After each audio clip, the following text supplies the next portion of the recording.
मौसम से जुड़ी जानकारी और लाइव मौसम खबरों के लिए हमारे YouTube चैनल को सब्सक्राइब करें और बेल आइकॉन दबाकर हर अपडेट पर रखें नजर।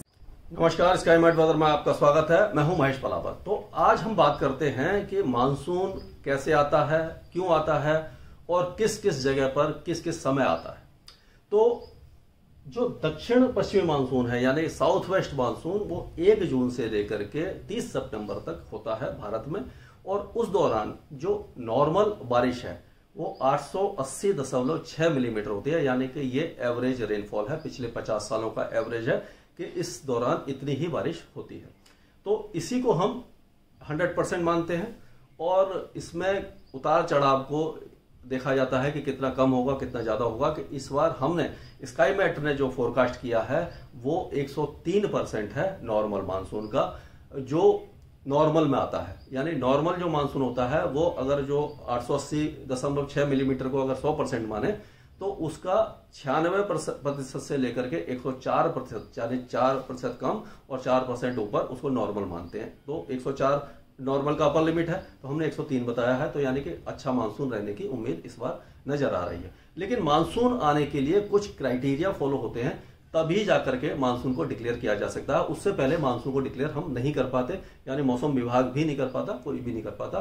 तो क्या होता है कि पहले तो साउथ अंडमान सी में, यानी कि सबसे पहले इस जगह पर आता है, जो नॉर्मल डेट है वो 22 मई की है।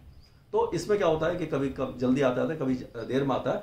लेकिन जो मेन क्राइटेरिया, यानी कि हम कहते हैं कि मानसून की शुरुआत होती है, वो केरल से होती है। केरल में 1 जून को मानसून पहुंचता है, ये नॉर्मल डेट है। और अब क्या है, पिछले साल जो ऑनसेट और विड्रॉल डेट में थोड़ा सा चेंजेस आए थे, लेकिन ऑनसेट तो 1 ही जून के लिए है, यानी पहले भी 1 जून था, अभी भी 1 जून है। लेकिन जब धीरे धीरे मानसून पहुंचता है उत्तर पश्चिम में, राजस्थान के पश्चिमी इलाकों में, तो उसमें चेंजेस आए हैं। पहले 15 जुलाई था, यानी 15 जुलाई तक पहुंचता था, लेकिन अब जो है वो 8 जुलाई उसकी डेट कर दी गई है।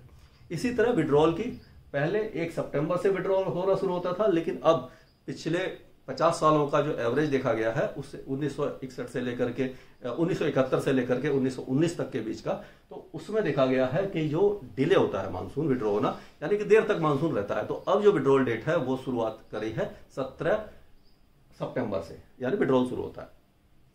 तो पहले क्या होता है कि उसमें पहला क्राइटेरिया देखा जाता है कि जो इक्वेटर है यानी भूमध्य रेखा है, उससे जब हवाएं उसको क्रॉस करती हैं तो इस तरह से घूमती हैं। यानी कि पहले तो दक्षिण पूर्वी चलती हैं और जब इक्वेटर को क्रॉस करती हैं तो मेडागास्कर और उसके आसपास से इस तरह से टर्न करती हैं, यानी कि साउथ वेस्टर्ली हो जाती हैं और भारत के ऊपर मॉइस्चर फीड करना शुरू कर देती है।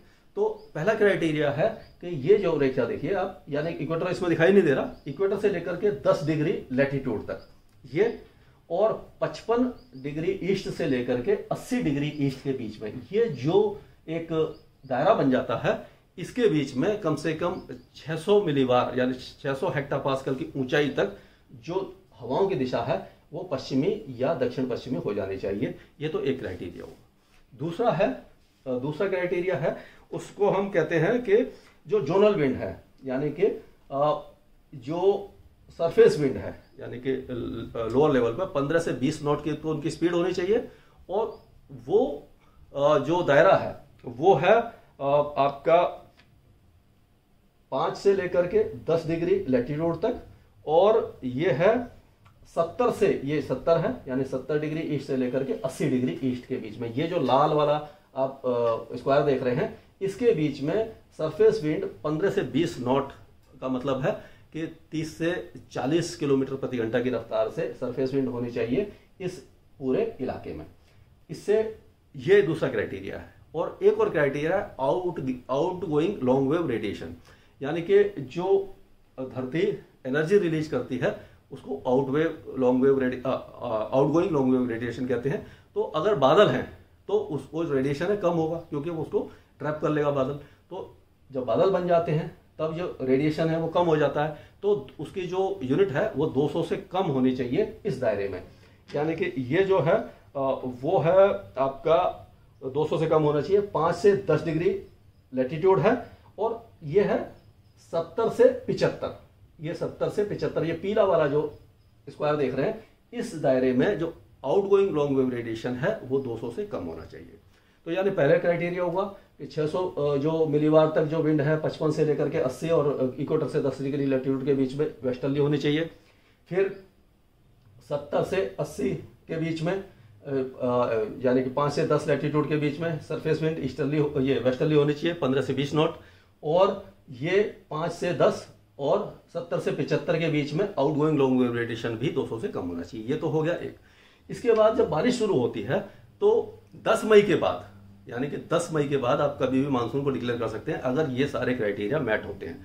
तो जो चौथा क्राइटेरिया है वो है कि हमने यानी मौसम विभाग ने 14 स्टेशन चिन्हित किए हैं यानी एयरमार्क किए हैं, उसमें से 60% जो स्टेशन हैं उन स्टेशन पर लगातार 2 दिन 2.5 मिलीमीटर या उससे ज्यादा बारिश लगातार हो, और उन्हीं मतलब 60% के बीच में।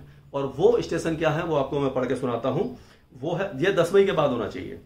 वो है मिनिकोय जो लक्षद्वीप में है, एमिनी ये भी लक्षद्वीप में है, त्रिवंतापुरम जिसको पहले त्रिवेंद्रम कहते थे ये, पुनलूर, कोल्लम, अलपुझा, कोट्टयम, कोची, त्रिशूर ये सारे केरल में हैं, कोझिकोड, थेलासेरी, कन्नूर, कुडुलु और मैंगलोर जो कर्नाटक में है। ये 14 स्टेशन है। इसमें से 14 स्टेशन में से कम 60% स्टेशन में 2.5 मिलीमीटर या उससे ज्यादा बारिश होनी चाहिए।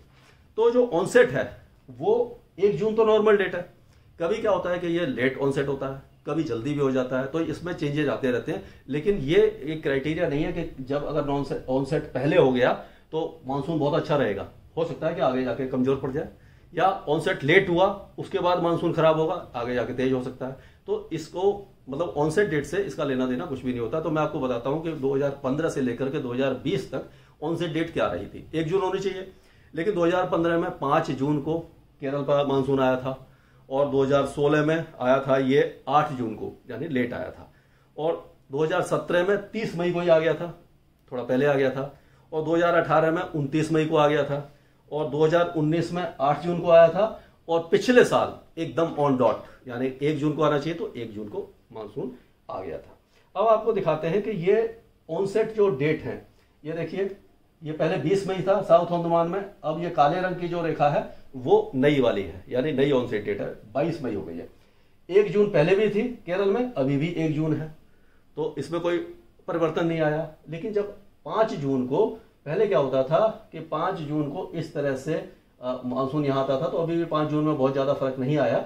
10 जून आते आते मानसून मुंबई के आसपास पहुंच जाता था और ये आगे बढ़ जाता था, बिहार के इलाकों को कवर करता था। लेकिन अब 10 जून को ये बिहार को टच नहीं करता, यानी कि थोड़ा सा पीछे चल रहा है। यानी आप कह सकते हो तेलंगाना, मध्य प्रदेश, महाराष्ट्र, बिहार, झारखंड, उड़ीसा, इन इलाकों में 3 से 7 दिन पीछे चल रहा है, यानी कि जो नई डेट है। लेकिन जब आगे बढ़ता है तो इसमें तेजी आ जाती है। तो आप देखिए कि पहले ये 15 जुलाई को पूरे इंडिया को कवर करता था, अब 8 जुलाई को ही कवर कर लेता है। तो यानी कि इसमें जो ऑनसेट तो टाइम 1 जून को था, 1 जून को ही है, लेकिन जो 15 जुलाई तक पहुंचता था पूरे भारत को, वो अब 8 जुलाई में ही पहुंच जाता है। और इसी तरह अगर हम देखें तो ये विड्रॉल डेट है, यानी विड्रॉल डेट, यानी फिर क्या होता है कि मानसून जब पहुंच जाता है रहता है, उसके बाद फिर विड्रॉ करना शुरू हो जाता है। तो पहले क्या होता था, ये लाल रंग की रेखा पहले की है, यानी 1 सितंबर से मानसून हटना शुरू हो जाता था पश्चिमी राजस्थान से। लेकिन अब क्योंकि काफी दिनों तक रहता है, एवरेज जो है पिछले 50 साल का देखा गया, तो उसके हिसाब से 17 सितंबर को विड्रॉल शुरू होता है। लेकिन जो कंप्लीट विड्रॉल मानते हैं वो पहले 15 अक्टूबर था, अभी भी 15 अक्टूबर ही है। तो ये आपको हमने बताया कि क्राइटेरिया क्या होता है, मानसून कैसे आगे बढ़ता है, क्यों आगे बढ़ता है, और किन किन इलाकों में कब कब पहुंचता है और कब कब विड्रॉ होता है। अब क्या होगा कि मानसून इस समय, इस साल कब ऑनसेट होगा, इसके बारे में हम अपना रिसर्च कर रहे हैं, अपने मॉडल्स वगैरह को देख रहे हैं, स्टडी कर रहे हैं। तो अगले हफ्ते हम एक वीडियो बनाएंगे, उसमें हम कोशिश करेंगे कि मानसून इस बार केरल पर कब दस्तक देगा और अलग अलग राज्यों में किस किस समय पहुंचेगा और क्या उसकी इंटेंसिटी रहेगी और रीजन वाइज रेनफॉल किस तरह की रहेगी। स्काईमेट वेदर में अभी के लिए इतना ही। प्रदूषण की रियल टाइम इंफॉर्मेशन के लिए आज ही स्काईमेट AQI ऐप डाउनलोड करें और अपनों की सेहत का रखें ख्याल।